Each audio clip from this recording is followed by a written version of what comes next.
Hello mga higala! Gusto niyo po bang malaman kung saan masaset yung dark mode, white mode sa Facebook niyo? Itong video na ito is ituturo ko pa sa inyo kung saan at saan masaset ito. Sundan mo lang ang video ko para dito mo malaman kung paano.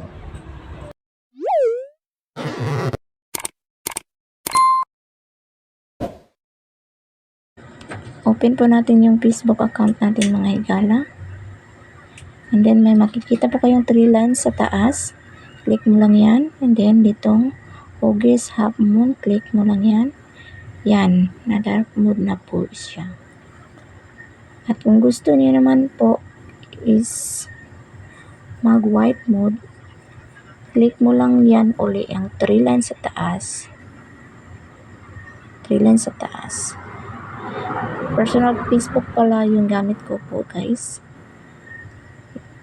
And then scroll up mo lang yan guys, itong menu.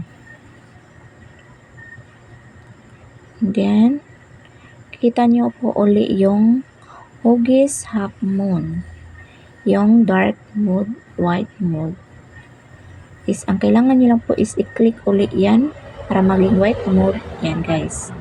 Ito po siya guys, ganun lang po kadali. Kung gusto niyo pong iset ang inyong Facebook ng dark mode o white mode, kayo na pong bahala kung alin sa dalawa. Thank you for watching. Don't forget to subscribe, like, share, and also comment down below my YouTube channel.